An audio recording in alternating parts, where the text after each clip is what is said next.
नमस्कार, मैं हूं भूषण। आप देख रहे हैं द न्यूज़ 9X। आज 26 दिसंबर 2020 है। 26 दिसंबर 2020 की बड़ी खबरें क्या है? देश में कोरोना मरीजों का कुल आंकड़ा 1 करोड़ 1 लाख से तो अधिक चला ही गया है, लेकिन स्वस्थ होने वालों की संख्या 97,39,000 हो गई है। इस प्रकार देश में कोरोना के मरीज बड़ी संख्या में स्वस्थ हुए हैं। अभी देश में 2,80,000 मरीज हैं जिनका इलाज विभिन्न अस्पतालों में अथवा स्वास्थ्य विभाग की देखरेख में चल रहा है। हम आज भी यही कहते हैं कि हमें कोरोना से डरना नहीं बल्कि लड़ना है। हमें मास्क पहनने और सैनिटाइजर का प्रयोग नहीं भूलना चाहिए। इधर बिहार में कोरोना संक्रमितों का कुल आंकड़ा 2,49,976 हो गया। राज्य में अब तक 2,43,255 संक्रमित मरीज इलाज के बाद स्वस्थ हो चुके हैं। बिहार में स्वस्थ होने वालों की दर 97.31% है। पटना के पीएमसीएच में सिक्योरिटी गार्ड ने एक पोर्टल के पत्रकार की पिटाई कर दी। इस मामले ने तूल पकड़ लिया है। कई दैनिक अखबारों ने इस मामले को प्रमुखता से लिया है। बांका जिले के रतनपुर गांव में तांत्रिक बुलाकी मलिक की गोली मारकर हत्या कर दी गई। मृतक तांत्रिक समुखिया मोड़ के रहने वाले बताए गए। इस सिलसिले में एक को गिरफ्तार कर लिया गया है। हालांकि गिरफ्तारी की आधिकारिक पुष्टि नहीं हुई है। बिहार में जूनियर डॉक्टरों की हड़ताल से आम रोगियों की परेशानी बढ़ गई है। इधर सरकार ने हड़ताल पर डटे डॉक्टरों के विरुद्ध कड़ी कार्रवाई का मन बनाया है। इनके वेतन कटौती के निर्देश दिए जा रहे हैं। केंद्रीय मंत्री रविशंकर प्रसाद की माता विमला प्रसाद का निधन हो गया। उनके निधन पर राज्यपाल फागू चौहान ने संवेदना व्यक्त की है। इधर बिहार के जदयू सांसद संतोष कुशवाहा ने भी गहरी संवेदना व्यक्त की है। इस खबर को जरा गौर से सुनिए। अगर किसी की नीयत ठीक नहीं तो उसे कभी भी समाज के सामने झुकना पड़ सकता है अथवा जलील होना पड़ सकता है। ऐसा ही हुआ है एक पुलिस विभाग के एएसआई के साथ। वह एएसआई दुमका यानी झारखंड का है।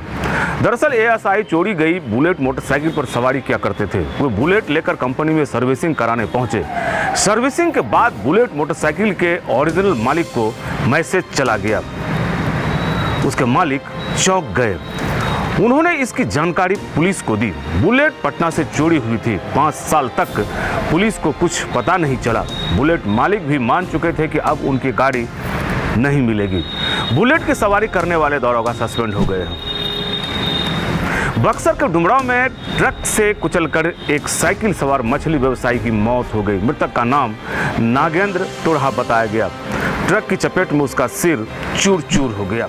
पूर्णिया पुलिस ने स्मैक के साथ बायसी से पूर्णिया की ओर आ रहे पश्चिम बंगाल के 5 तस्करों को गिरफ्तार कर लिया है। इस गिरफ्तारी से हड़कंप मचा हुआ है।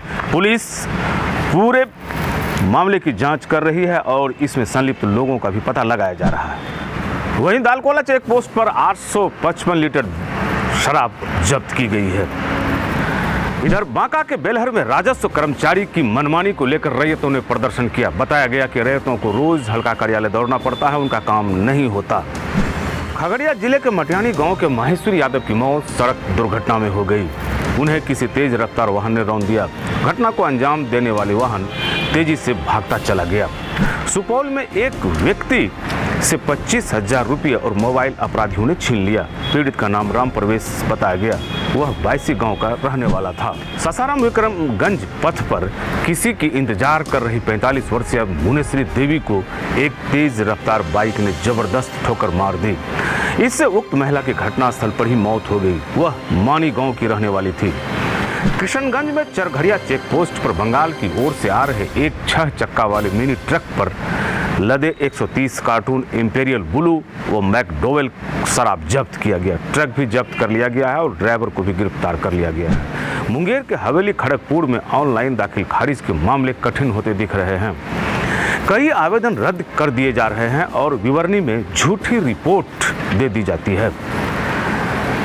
कहा जाता है कि खाता खेसरा अंकित नहीं है या फिर कुछ और ही कमी है। इससे इतर राजस्व कर्मचारी के स्तर से कई तरह से परेशानी उत्पन्न की जाती है। लोगों ने स्थानीय सीओ का ध्यान आकृष्ट किया है।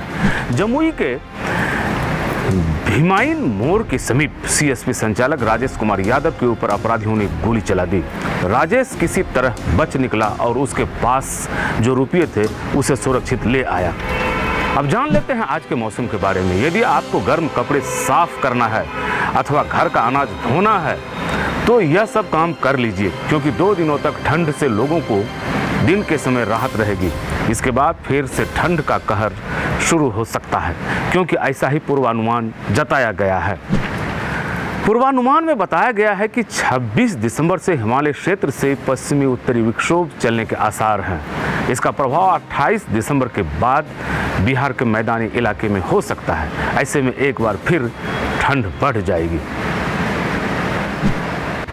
ये थी बिहार और बिहार से जुड़ी महत्वपूर्ण खबरें कैसी लगी अपना सुझाव कमेंट बॉक्स में दें। अगर आप हमारा ये वीडियो फेसबुक पेज के माध्यम से देख रहे हैं तो फेसबुक पेज लाइक करें। अगर आप हमारा ये वीडियो यूट्यूब पर देख रहे हैं तो YouTube channel the news 9X subscribe करें।